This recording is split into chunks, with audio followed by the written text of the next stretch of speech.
Coucou, c'est Cécile. J'espère que vous allez tous bien. Bienvenue. Aujourd'hui, on va s'occuper pas de cuisine du tout. Ouais.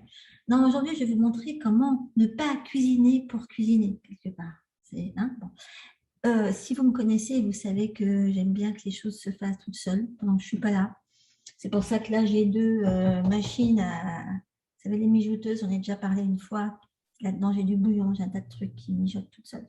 Mais quand on ne veut pas mijoter, comment on fait? Il y a ça. Là. Ça s'appelle le air fryer, ou alors la friteuse à air chaud, je crois qu'on appelle ça comme ça en France. C'est génial ce truc. C'est un monstre. Je veux dire, ça sert vraiment à tout. Enfin, à tout. Ça sert à faire, à rendre croustillant. Voilà. Ça fait croustiller. Et c'est vrai que d'habitude, nous, quand on veut que ça croustille, il n'y a pas 36 façons de faire croustiller. Il faut frire ou il faut mettre à la poêle ou bon, il faut rester à côté pour pas l'oublier, pour pas que ça crame, pour pas que je sais pas quoi. Et puis en général, surtout si on fait du poisson, ça sent. Moi, j'ai un gros problème. J'ai un mari qui n'aime que le poisson cru, qui a horreur de l'odeur du poisson. Et ça, c'est ma solution. Je peux faire du poisson là-dedans, incognito, sans que ça sente. Donc là, c'est bête, j'en ai pas. Tiens, il aurait fallu que je... Aujourd'hui, j'ai pensé des légumes. Donc, à la limite, je reviendrai pour vous montrer ce que j'arrive à faire avec du poisson. Mais bon, c'est vrai que pour tous ceux pour qui faire du poisson, c'est là-dedans, c'est vraiment trop cool. Mais enfin, bon, en dehors de ça, moi, j'avais pensé vous montrer quelque chose. Vous savez, ceux qui me connaissent savent que je suis une mangeuse de nori. Vous savez, ces trucs-là, là, on met autour des sushis. Hein. C'est vrai que comme ça, là, dans le paquet, juste pour faire des sushis, ça peut paraître pas assez glamour pour certains. Ça peut, et puis des fois, il peut être un petit peu mou comme celui-là, parce qu'en ce moment, il fait humide, il fait chaud, etc. Et alors que si vous le coupez en deux et que vous l'aspergez avec un petit peu d'huile, ça peut être huile d'olive, huile de coco, ce que vous voulez. Et que vous le mettez dans ce truc-là, là, ça vient à toi. Alors attends, je vais en mettre, je vais mettre un petit peu de, j'aime bien mettre un petit peu de papier cuisson pour protéger un petit peu mes feuilles de nori. Et puis par-dessus, je vais mettre ça.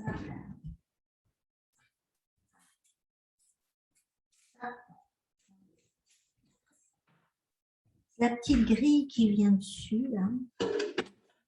Qui vient dessus. La petite grille, les feuilles de nori, le papier.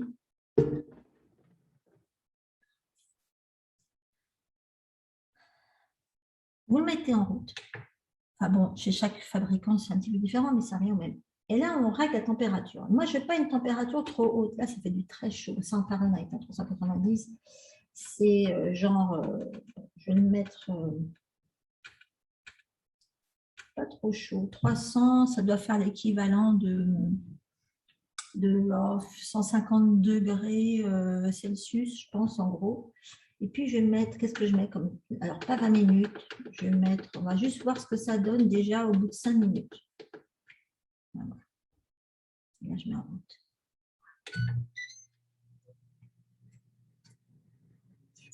Alors, après, vous faites ce que vous voulez. Je vous montre ça parce qu'il y en a qui n'aiment le nori que s'ils l'achètent, vous savez, dans ces petites barquettes, là, vous avez quelques petites feuilles comme ça, déjà huilées avec quelque chose et déjà, justement, rôties pour qu'elles soient hyper croustillantes et aromatisées avec des tas de machins, etc. On ne sait jamais ce qu'il vous faut mettre là-dedans. Et en plus, ça coûte une blinde. Alors que là, je les achète, moi, bon, ça sont par combien celles-ci? Enfin, je sais, là, elles sont par 100. Il y en a pour environ 15 €. Une petite barquette d'un machin de nori comme ça, croustillant, c'est au moins 2 €. Ben, faites le calcul, hein. Bon, évidemment, il faut avoir ça. Enfin, ça ne sert pas que à ça, loin de là. Ça sert pour faire rendre, enfin, je veux dire, pour rendre intéressant n'importe quoi. Genre là, j'ai des courgettes avec de l'huile, un petit peu de thym, de l'ail. Là, j'ai des champignons, pareil. Vous pouvez mettre, un truc super bon. Vous savez, les gosses qui sont obsédés avec les histoires de nuggets de chez McDo, hein, et que du coup, bon, ou vous leur achetez des nuggets et vous ne savez pas ce qu'il y a dedans, et franchement, on ne veut pas y aller, ou vous les branchez avec vos nuggets à vous, avec justement des petits morceaux de poulet comme ça, de la poitrine de poulet coupée en forme de nuggets, que vous roulez. Ça, c'est le truc, l'ingrédient magique. C'est un truc japonais, le panko. C'est ce que j'utilise pour faire justement frire des crevettes, des machins. Ça, c'est une version sans gluten. Donc, ça se trouve n'importe où. Normalement, vous devriez pouvoir le trouver. Ou alors, vous roulez ça dans des amandes en poudre euh, ou dans de la farine de riz. En fait, vous trempez dans ce que vous voulez. Enfin, ça dépend des enfants. Il y en a qui ne peuvent pas supporter les œufs, il y en a qui ne peuvent pas supporter le lait, il y en a qui ne peuvent pas supporter le gluten. En tout cas, là, ça c'est du sans gluten. Et si vous mettez au moins une petite pellicule qui accroche comme un petit peu d'huile, par exemple, vous pouvez rouler ça dedans en plus et allonger quelques petites nuggets au fond de votre air fryer, avant donc votre machine à air chaud, et vous mettez ça en route et vous avez l'équivalent. C'est incroyable, ça vous fait l'équivalent, vous n'avez plus qu'à... alors les gosses peuvent même s'amuser à les faire eux-mêmes. Et là, vous n'avez pas besoin d'avoir une poêle, d'avoir de l'huile. Les enfants peuvent s'amuser à se le faire eux-mêmes sans risquer de se brûler, okay, sans qu'ils en mettent partout, parce qu'évidemment, dès qu'il s'agit de mettre des choses dans une poêle donc, c'est pour ça que je vous disais, c'est de la cuisine sans cuisine, parce que j'appelle pas ça de la cuisine, hein, j'appelle ça de la manipulation. Ça fait quoi, 2 minutes? Je vais juste aller voir ce que c'est, je ne vais pas résister. J'appuie sur pause. Attends, je vais voir. C'est bon, en tout cas, pour l'instant, ça n'a pas brûlé déjà. On va continuer. C'est pas beaucoup 5 minutes. Hein. Et donc, ouais, vous pouvez très facilement arrêter, regarder, secouer tout. Ah oui, parce qu'au départ, ce truc-là, il faut quand même que je vous dise, c'était pour les frites. C'était pour éviter de faire des frites dans un bain d'huile. C'était, vous mettez des frites là-dedans, vous pulvérisez avec un tout petit peu d'huile, vous secouez bien et emballez pesé, ça vous fait normalement des frites. Alors, j'ai essayé avec des patates. C'est vrai que moi, ce que j'adore, c'est râper une pomme de terre crue, sel, poivre, galette, dans la poêle, griller rapidement comme ça, et que ce ne soit pas trop cuit. J'aime bien qu'il y ait encore la patate crue au milieu. C'est une bizarrerie à moi. Et bien, ça marche tout ça. J'ai mis ça sur du papier cuisson, donc un truc comme ça. C'est parce qu'il y en a qui vous disent de mettre du papier alu, mais je ne suis pas trop alu. En papier cuisson, là, ça ne colle pas. Mettez ça au fond. Ça vous fait votre petite galette perso. Après, vous mettez ce que vous voulez dessus. Moi, j'aime bien mettre un œuf au plat, des machins. D'ailleurs, vous pouvez aussi là, rajouter tout ce que je vais faire là maintenant. Hein. Mais ouais, c'est un super plan parce que vous n'avez pas une tonne d'huile. Alors, pour les aubergines, c'est génial pour les aubergines. On sait à quel point ça vous pompe de l'huile dès que vous les utilisez. Et puis, à quel point il faut toujours les faire tremper dans l'huile. Les aubergines, il suffit de les avoir fait blanchir. Moi, j'aime bien les faire blanchir dans ces cas-là et bien les éponger. Et après, dans des paniers. Il y en a, alors c'est là, si vous voulez cuisiner, faire dans la taille au-dessus, à mon avis, je vais essayer, je ne l'ai pas encore fait, parce que je faisais une suggestion, les beignets aux pommes.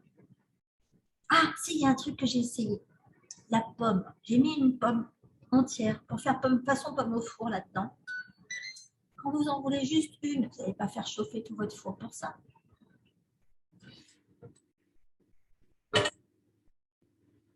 Il a dit que c'était prêt. Hein.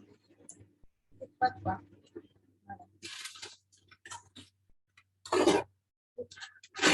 J'enlève ça, attendez, parce que là, c'est encore chaud. Donc, je n'ai pas envie de me cramer les pattes. Voilà, j'enlève le machin qui est au-dessus.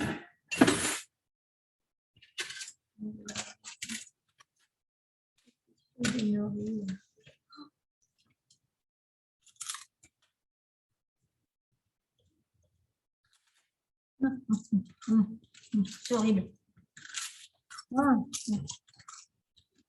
C'est horrible. 5 minutes. C'est horrible. Alors, pour toutes celles qui ont besoin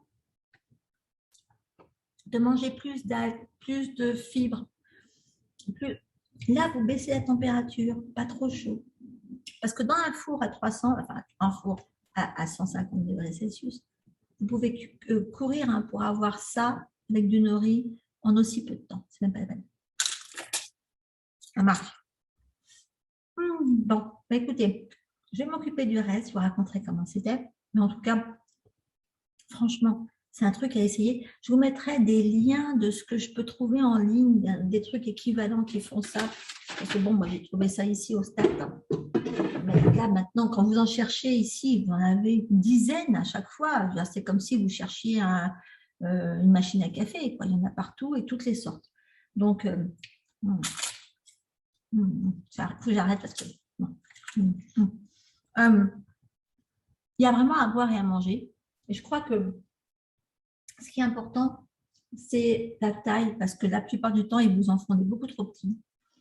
Bon, ça dépend combien vous êtes, mais franchement, moi, je trouve que ça, comme contenance, je ne sais pas ce que ça fait en litres.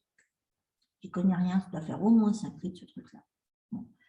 Au moins, là-dedans, on peut faire quelque chose d'intéressant, je trouve. D'ailleurs, il y a plein de machins que j'ai envie d'essayer. J'ai envie d'essayer les œufs cocottes ou les versions, vous savez, je ne sais pas si vous connaissez ça, c'est des petits flancs à la vapeur japonais qui ont fait à base de l'eau de trempage des champignons.